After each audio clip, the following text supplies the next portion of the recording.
Hello students, very good morning. तो मैं हूं प्रशांत गौतम। तो आज हम अस्थमा के बारे में पढ़ेंगे और अस्थमा को ट्रीट करने के लिए जो जो मेडिसिन यूज करते हैं आज हम उसके बारे में पढ़ेंगे। मतलब एंटी अस्थमेटिक ड्रग के बारे में आज हम अच्छे से जानेंगे कि अस्थमा क्या होता है और एंटी अस्थमेटिक ड्रग क्या होती है। दोनों के बारे में अच्छे से पढ़ेंगे। एक बार हम आपको थोड़ा सा शॉर्ट में याद करवा देना चाहते हैं कि हमने जो ब्लड पर एक्ट करने वाली जितनी भी मेडिसिन थी उसके बारे में पढ़ा, और फिर जो है कार्डियोवास्कुलर मतलब हार्ट पर एक्ट करने वाली जितनी भी मेडिसिन थी उसके बारे में पढ़ा। और उसके बाद हम उसके पहले हमने पढ़ा था सेंट्रल नर्वस सिस्टम पर एक्ट करने वाली मेडिसिन जितनी थी उसके बारे में पढ़ा। उसके पहले हम पढ़े थे पेरिफेरल नर्वस सिस्टम पर एक्ट करने वाली जितनी भी मेडिसिन थी उसके बारे में पढ़ें और उसका क्लासिफिकेशन किए, अच्छे से किए। ठीक, तो ये आज हमारे धीरे धीरे धीरे धीरे यूनिट बाय यूनिट धीरे धीरे धीरे कंप्लीट हो रहा है। तो आप जो है कुछ मतलब वो क्या कहते हैं कि कुछ समय तक और धैर्य बना कर रखे रहिए, क्योंकि जैसे ही क्लासिफिकेशन और डिफिनेशन खत्म होता है वैसे ही हम आपको पूरी फार्माकोलॉजी अच्छे से समझाएंगे और पढ़ाएंगे। ठीक, तो आप हमारे वीडियो में लास्ट तक बने रहिएगा। आप वीडियो को स्किप मत कीजिएगा, क्योंकि ये जो है बहुत अच्छा कॉन्सेप्ट है अस्थमा और अस्थमा एंटी अस्थमेटिक ड्रग। इससे रिलेटेड जितने भी डाउट रहेंगे आज सब क्लियर होने वाले हैं। तो चलिए देर ना करते हुए जल्दी से अब हम आपको समझा देते हैं कि अस्थमा क्या होता है। ठीक, तो अस्थमा जो है, अस्थमा का मतलब क्या होता है कि जो है अस्थमा पे एक बार हम आपको वैसे बता दें कि अस्थमा जो है एक डिजीज़ होती है। क्या होता है? डिजीज़ होती है, मतलब डिसऑर्डर या डिजीज़ को समझिए उसको। वो जो है हमारे बॉडी ऑर्गन के किस पार्ट को अफेक्ट करती है? तो वो हमारे बॉडी ऑर्गन के लंग्स, हमारे बॉडी ऑर्गन में जो लंग्स होते हैं मतलब कि फेफड़ा होता है, उसके जो एल्वियोलाई होती हैं, फेफड़े के एल्वियोलाई में जाके ये मतलब अपना एक्शन शो करती हैं, जो भी है उस पर एक्ट करती हैं और वहाँ पर डिजीज़ कॉज करती हैं। ठीक, तो उससे मतलब एक तरीके से कह दिया जाए कि अस्थमा किससे रिलेटेड मतलब डिजीज़ है, तो वो लंग्स से रिलेटेड डिजीज़ है। तो हम जल्दी से जान लेते हैं कि अस्थमा जो है क्या होता है। तो अस्थमा जो है, अस्थमा क्या है? अस्थमा एक क्रोनिक इन्फ्लामेटरी डिसऑर्डर है।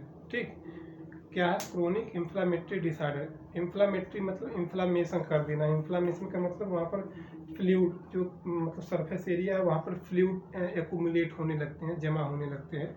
फ्लूइड मीन्स जैसे आमतौर के बोल भाषा में जैसे यहाँ पर अगर इन्फ्लामेशन होता है तो वहाँ जैसे फ्लूइड जमा होने लगते हैं, फ्लूइड लाइक जैसे पस हो गया, तो वैसे अब वहाँ पर मतलब वहाँ पर भी फ्लूइड वैसे जमा होने लगते हैं। ठीक, तो क्या होता है कि जो अस्थमा होता है वो क्या होता है? क्रोनिक इन्फ्लेमेटरी डिसऑर्डर होता है, जो क्या करता है कि जो हमारी जो एयर पास जो मतलब जैसे जो हम क्या कर रहे हैं कि सांस ले रहे हैं, क्या ले रहे हैं? सांस ले रहे हैं। समझ में आया? तो हमने मतलब कि हमने ऑक्सीजन को इनहेल किया फिर एक्सहेल करेंगे।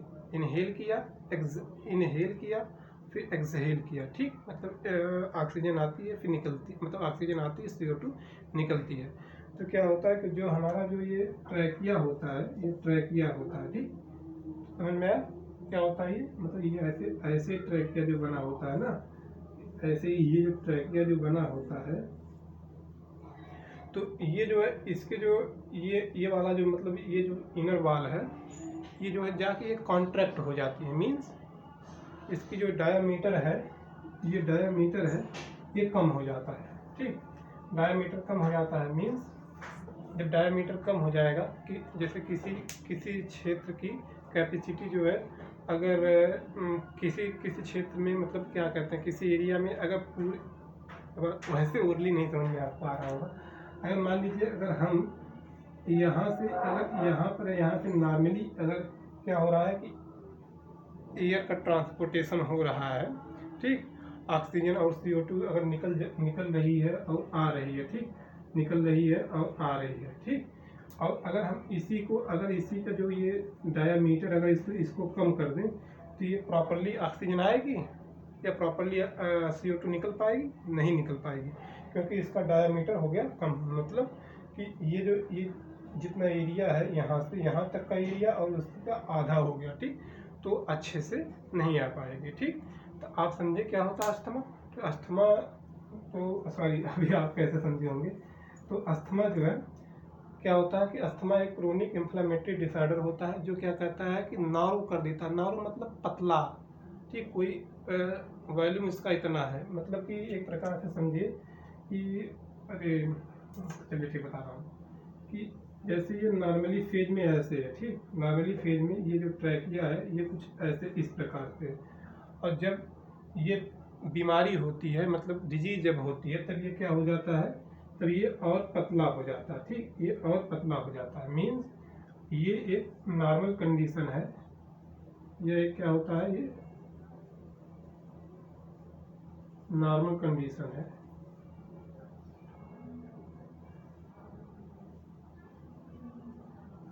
ये नॉर्मल कंडीशन है। और ये वाली जब कंडीशन आ जाती है, मतलब ये डिजीज कॉज करती है, मतलब डिजीज जब पेशेंट को जब डिजीज जब हो जाती है तो तब का एक कंडीशन है। समझ में आया क्या हो गया? क्या हम आपको बता दिए कि ये जो है एक नॉर्मल कंडीशन है, और ये जब डिजीज हो जाती है मतलब कि ईयर जो पासेस जो होते हैं वो नॉर्मल हो जाते हैं, पतले हो जाते हैं, ठीक। तो उसको हम क्या कहते हैं, तो उसको हम क्या कहेंगे, उसको हम कहेंगे, सॉरी रुकिए एक सेकेंड यार, आज गर्मी बहुत ज़्यादा हो रही है, थोड़ा सा डिसबैलेंस बन रहा है, डिसबैलेंस हो रहा है, गर्मी अब थोड़ा और ज़्यादा है।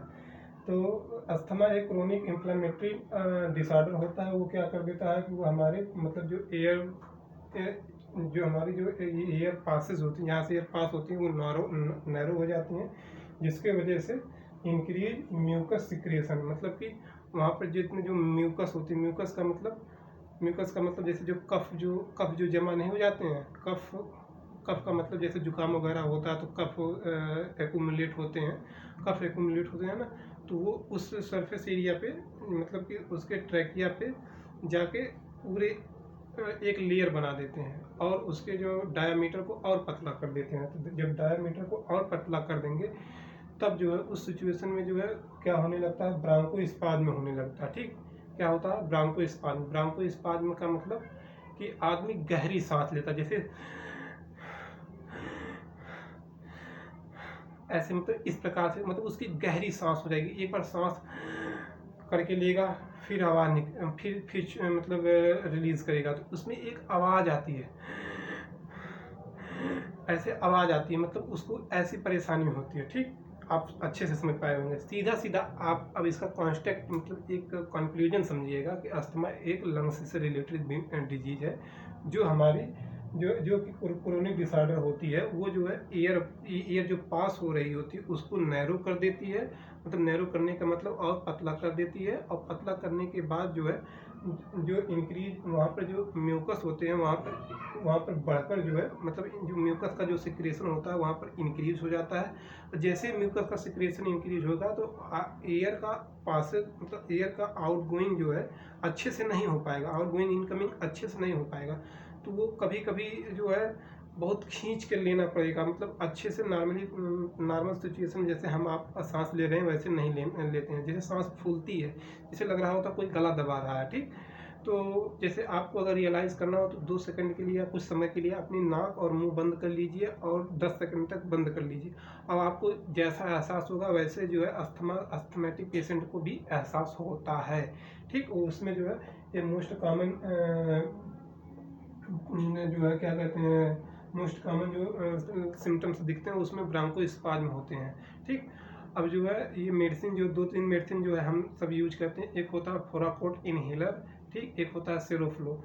तो वो हम लगा के अंदर, मतलब मुंह के अंदर लगा के दबाते हैं और खूब तेजी से सक करते हैं, तो वो जो है उसको रिलीफ पहुंचाता है। तो ये थोड़ा सा वीडियो आ रहा है, अस्थमा बताने में थोड़ा सा समय लग गया, इसके लिए आज के लिए थोड़ा सा सॉरी। अब चलिए जो है अब हम समझते हैं एंटी अस्थमेटिक ड्रग के बारे में। एंटी अस्थमेटिक ड्रग जो है, अब क्या होता है कि एंटी अस्थमेटिक ड्रग में मतलब कुछ इस प्रकार से ऐसे ड्रग हैं कि जो हम आपको पहले से लिख कर लाते हैं ताकि आपको ज़्यादा असुविधा ना हो, ठीक, और ज़्यादा मतलब स्पेलिंग भी मिस प्रिंटिंग ना हो, अच्छे से आपको याद हो जाए, ठीक। तो इसमें जो है दो कैटेगरी है। दो कैटेगरी कौन कौन सी, एक हो जाएगी ब्रांकोडायलेटर, एक हो जाएगा एंटी इन्फ्लामेटरी ड्रग, ठीक। दो कैटेगरी कौन सी हो जाएगा, एक ब्रांकोडायलेटर और एक एंटी इन्फ्लामेटरी ड्रग। तो ब्रांकोडायलेटर का मतलब जो ईयर पासेज हैं, ठीक, यहाँ से एयर पास हो रही है, ये क्या हो रहे हैं, ये जो कॉन्स्ट्रिक्ट हो गए हैं, ठीक। अब ये कॉन्स्ट्रिक्ट हो गए हैं तो ये दवा अब इस पर जाके, मतलब जब हम दवा ये खाएंगे तो क्या होगा कि ये जो एयर पासेज है ये बढ़ के कुछ इतना बड़ा हो जाएगा, ठीक। एयर पासेज कुछ बढ़ के कुछ इतना बड़ा हो जाएगा। समझ में आया आपको? इतना बड़ा हो जाएगा ना, तो उस दौरान हम क्या करते हैं, ब्रांको डायलेटर देते हैं। मतलब कि जो ब्रांकिया जो कंस्ट्रिक्ट जो इस फॉर्म से जो मतलब ब्रांकिया कुछ ऐसे इस ल्यूमन में इस प्रकार पे है, और जब हम इसको जब दवा देंगे तो वो फैल के कुछ ऐसे हो जाएगी, मतलब ईयर का मतलब आउटगोइंग अच्छे से होने लगेगा। ठीक, तो उसमें हम कितनी कैटेगरी को रखे हैं, सिम्पैथोमिमेटिक, सेलेक्टिव बीटा एगोनिस्ट और मेथाइलजेंथीन और एंटीकोलिनर्जिक ड्रग, एंटीकोलिनर्जिक और एंटी इंफ्लामेटरी ड्रग में जो है हो जाएगा मास्ट सेल स्टेबलाइजर और ल्यूकोट्रीन रिसेप्टर एंटागोनिस्ट और ग्लूकोकार्टिकोइड। ठीक, ग्लूकोकार्टिकोइड। अब जल्दी हम पढ़ लेते हैं कि ब्रोंकोडायलेटर में कौन कौन से ड्रग हो जाएंगे। तो ब्रोंकोडायलेटर में सिम्पैथोमिमेटिक सेलेक्टिव बीटा एगोनिस्ट में जो हो जाएगा साल्बुटामॉल और बम्बूटिरॉल, साल्बुटामॉल, बेम्बूटोरॉल और टर्बुटालीन और सालमेटेरॉल। ठीक, तो ये जो है साल्बुटामॉल और टर्बुटालीन ये जो है मोस्टली यूज होने वाली ड्रग है। इसको जो है सस्पेंशन मतलब सिरप के फॉर्म में हम इसको यूज करते हैं। अब जो है मेथाइलजेंथीन में हो जाएगा थियोफाइलिन और एमिनोफाइलिन। कौन सी हो जाएगी, एक हो जाएगा थियोफाइलिन, एक हो जाएगा एमिनोफाइलिन। कौन सी, थियोफाइलिन और एमिनोफाइलिन। और एक हो जाएगा एंटीकोलिनर्जिक में कौन कौन सी ड्रग हो जाएगा, इप्रोटोपियम ब्रोमाइड और ट्रोपेट्रोपियम ब्रोमाइड, टियोपेट्रोपियम ब्रोमाइड। एंटी इंफ्लामेटरी में जाएगा मास्ट सेल स्टेबलाइजर। तो मास्ट सेल स्टेबलाइजर की जो कैटेगरी है उसमें कौन सी ड्रग हो जाएगा, एक हो जाएगा क्रोमोग्रिलकेट। कौन सी हो जाएगी, क्रोमोग्रिलकेट। हमारे साथ साथ आप भी भैया दोहराइए, नहीं तो कुछ याद नहीं होगा। क्रोमोग्रिलकेट और हो जाएगा कीटोटेफिन। ठीक, क्रोमोग्रिलकेट और कीटोटेफिन, क्रोमोग्रिलकेट और कीटोटेफिन। ठीक, अब इसमें जो हो जाएगा ल्यूकोट्रीन रिसेप्टर एंटागोनिस्ट में हो जाएगा मोन्टेलोकास्ट,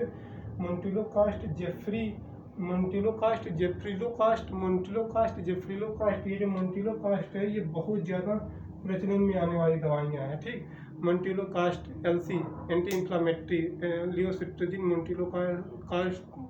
मोन्टेलोकास्ट ये जो बहुत ही यूज होने वाली ड्रग है। ये ड्रग आपको जो है अगर आप मेडिसिन मतलब प्राथमिक सामुदायिक केंद्र में या हॉस्पिटल में, सरकारी गवर्नमेंट हॉस्पिटल में जा रहे हैं, तो ये आपको अगर बताएंगे कि हमको ऐसी प्रॉब्लम है तो ये दवा आपको मोस्टली देखने को मिल जाएगी। और एक हो जाएगा जेफ्रिलोकास्ट। कौन सी हो जाएगा, जेफ्रिलोकास्ट। और एक हो जाएगा प्रेडनिसोलोन और एक हो जाएगा बेक्लोमेथासोन। ठीक, और एक बार हम जल्दी से हम आपको जल्दी बता दे रहे हैं कि जो है एंटी इंफ्लामेटरी ड्रग को हमने कितने भागों में बांटते हैं। एंटी इंफ्लामेटरी ड्रग को हमने कितने भागों में बांट दिया, 2 भागों में बांट दिया, ब्रोंकोडायलेटर और एंटी इंफ्लामेटरी ड्रग। ब्रोंकोडायलेटर को हमने कितने भागों में बांट दिया, 3 भागों में। एक हो जाएगा सिम्पैथोमिमेटिक सेलेक्टिव बीटा एगोनिस्ट, मेथाइलजेंथीन और एंटीकोलिनर्जिक। अब इसमें हो जाएगा साल्बुटामॉल, टर्बुटालीन और बेम्बूटेरॉल,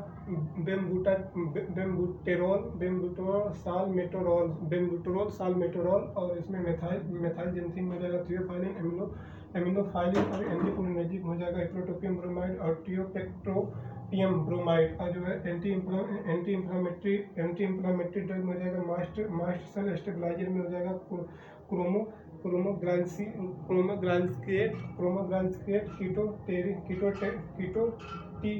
कीटोटिफिन। और इसमें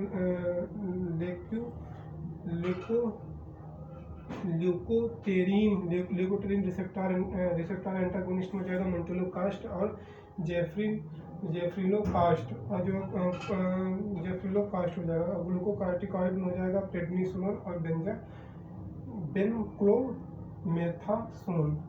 ठीक, तो आज की हमारा जो है क्या हुआ, अस्थमा से जो रिलेटेड जो मतलब आपको जो डाउट हुआ होगा वो आज आपका क्लियर हो गया होगा। और अस्थमा को ट्रीट करने के लिए हम कौन कौन सी मेडिसिन देते हैं उसको आप अच्छे से याद कर लिए होंगे और थोड़ा सा पढ़ लिए होंगे। और आपका ये डाउट मतलब अस्थमा और उससे अस्थमा और उसका क्लासिफिकेशन से रिलेटेड जितनी भी आपकी समस्या हुई होगी वो आपका दूर हो गया होगा। ठीक, तो यार आज का ये वीडियो रहा है। आज थोड़ा सा गर्मी, जहाँ पर मैं वीडियो शूट कर रहा हूँ वहाँ थोड़ा गर्मी ज़्यादा है। ठीक, ह्यूमिडिटी ज़्यादा है, तो थोड़ा सा ब्रेन डिसफंक्शनिंग हो रहा है, प्रॉपर थोड़ा सा रिदम नहीं बन पा रहा है, उसके लिए यार थोड़ा सा क्षमा चाहूँगा। और एक आपसे छोटी सी गुजारिश है कि अगर आप हमारे वीडियो को देख रहे हैं, ठीक, अगर कुछ सीख रहे हैं, कुछ अगर आपको नया सीख रहे हैं, कुछ जान रहे हैं, अगर आपको लग रहा है कि ये जो भाई जो मेहनत कर रहा है, ये जो भाई पढ़ा रहा है, जो मेहनत कर रहा है, ये एक मतलब कि बहुत ही स्ट्रगल का काम कर रहा है, तो यार थोड़ा सा वीडियो को लाइक कर दीजिए, चैनल को सब्सक्राइब कर दीजिए और थोड़ा सा अपना प्यार दुलार इस पर दिखाइए, ताकि जो है और हमको मोटिवेशन मिले और मैं बेहतर करने का प्रयत्न कर पाऊँ। सो आज के लिए बस इतना ही। Thank you.